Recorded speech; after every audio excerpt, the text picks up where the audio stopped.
within 1 week. جی doctor Soomro صاحب please. بسم اللہ. بسم اللہ الرحمن الرحیم. پہلی گزارش یہ ہے کہ ہمیں جب ہم تعلیم کے حوالے سے سوچتے ہیں تو سیکولر بن کے نہیں سوچنا چاہیے، مسلمان بن کے سوچنا چاہیے. ہم مسلمان بھی ہیں. اس ملک کو اسلام کے نام پر حاصل کیا گیا اور جو لاکھوں لوگوں نے قربانی دی وہ اسی نعرے پر کہ پاکستان کا مطلب کیا، لا الہ الا اللہ.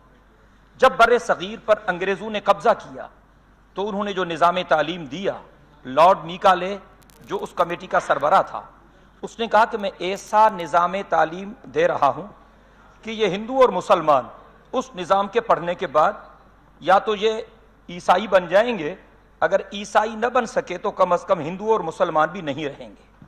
میں گزارش کرتا ہوں کہ قیام پاکستان کے بعد بھی ہم نے نظام تعلیم کو نہیں بدلا، اسی نظام تعلیم کو چلایا جس کے نقصانات ہمارے سامنے ہیں کہ اس نظام تعلیم کے پڑھنے والے جب بڑی بڑی کرسیوں پہ آتے ہیں، ذرا اس پر بھی غور کرنے کی ضرورت ہے کہ جس تعلیم کے نتیجے میں دہشت گرد، چور، ٹیررسٹ، رشوت خور، قومی خزانہ لوٹنے والے پیدا ہوں تو اس پر بھی تو سوچیں کہ آخر خامی کیا ہے.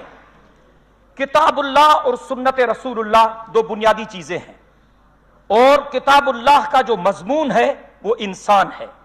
کتاب اللہ اور سنت رسول اللہ کے سوا ہم کچھ بھی نہیں کر سکتے. میں مانتا ہوں کہ فنون کی بھی ضرورت ہے لیکن دینی علوم کی بھی ضرورت ہے، اور مضمون ہے کتاب اللہ کا انسان، اور مضامین بڑے 3 ہیں: توحید، رسالت اور آخرت. ہمارے ان جدید کتابوں میں اس کا تذکرہ فزکس میں، کیمسٹری میں، بایولوجی میں نہیں ملے گا. یہ نماز، روزہ، حج، زکوٰۃ، یہ مسائل آپ کو ان کتابوں میں نہیں ملیں گے. انجینئرنگ کی کتابوں میں، میڈیکل کی کتابوں میں یہ چیزیں آپ کو نہیں ملیں گی. اگر یہ چیزیں ہمارے سرکاری اداروں میں پڑھائی جاتی تو میں سمجھتا ہوں بہت سارا مسئلہ ہمارا حل ہو جاتا. میں مصر بھی گیا ہوں، میں سعودی عرب بھی گیا ہوں، اور میں مصر میں پڑھا ہوں الازہر یونیورسٹی میں. وہاں کے سرکاری اداروں میں اتنی دینی تعلیم دی جاتی ہے کہ میٹرک پاس بچہ بھی اچھا بھلا مولوی بن جاتا ہے. یہاں پر سارا نظام الٹ ہے، اس لیے پورے نظام پر نظر ثانی کی ضرورت ہے. نمبر 1. دوسری چیز یہ ہے کہ فنون، یعنی یہ انجینئرنگ، یہ میڈیکل، یہ فلان فلان فلان، یہ فنون یہ زندگی کی ضرورت ہے، اور دینی علوم یہ زندگی کا مقصد ہے. ہمیں پڑھایا جاتا ہے کہ آپ کا ایم آف لائف کیا ہے. ہم کہتے ہیں جی ہم ڈاکٹر بنیں گے، انجینئر بنیں گے، میں جی فلان بنوں گا فلان. اسلام کیا کہتا ہے کہ ہماری زندگی کا مقصد صرف اللہ کی رضا ہونی چاہیے. جب تک خوف خدا پیدا نہیں ہوگا، تقوی پیدا نہیں ہوگی، پرہیزگاری پیدا نہیں ہوگی، تب تک اس معاشرے سے یہ ناسور ختم نہیں ہو سکتے. میری ایک بہن نے کہا کہ بچیوں کی تعلیم واقعی بہت بڑا مسئلہ ہے، تعلیم کی اہمیت ہے. اگر کچھ لوگ اپنی بچیوں کو مخلوط اداروں میں چھوڑنا نہیں چاہتے، وہ مطالبہ کرتے ہیں کہ ہماری بچیوں کے لیے آپ پردے کے اہتمام کے ساتھ اسکول کھولیں، تو اس میں کیا حرج کی بات ہے.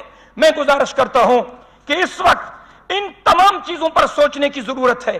تقریباً تمام ارکان کا اتفاق ہے کہ صحت اور تعلیم کے شعبے پر بجٹ کم از کم دگنا ہونا چاہیے. میں گزارش کرنا چاہتا ہوں یہ طبقاتی فرق تب ختم ہوگا جب اسکول ایک جیسے ہو.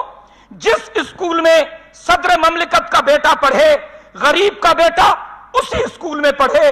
جس اسپتال میں وزیر اعظم کا علاج ہو، مزدور کا علاج اس اسپتال میں ہو، تب طبقات سے جان چھوٹے گی. میں یہ بھی درخواست کرتا ہوں، ہماری سندھ میں ہزاروں اسکول بند پڑے ہوئے ہیں، وہ استاد نہیں ہیں. ہزاروں اسامیاں استادوں کی خالی ہیں. بہت ساری مرتبہ ان کے ٹیسٹ لیے گئے لیکن وہ اسامیاں پر نہیں کی جا رہی تعلیم کے شعبے میں، کیونکہ پارٹیوں کا کوٹے پر دھکا ہے. میرٹ پر لوگوں کو بھرتی کرو، قابلیت پر لوگوں کو بھرتی کرو، حقداروں کو اپنا حق دو، پڑھے لکھے لوگوں کو سامنے لاؤ، اور تعلیم کے ساتھ تربیت کا بھی انتظام کرو. مسئلہ حل ہو سکتا ہے، ورنہ نہیں. آپ کی بڑی مہربانی. بہت شکریہ. بل تو لے کے میرا خیال ہے سورہ یوسف شروع ہوتی ہے. ہم نے یہ کتاب عربی میں اتاری تاکہ تم اس کو سمجھ سکو. آج تک آپ لوگوں نے کوئی بل لے کر آئے کہ اس ملک کے اندر عربی کی تعلیم مینڈیٹری اور کمپلسری ہونی چاہیے؟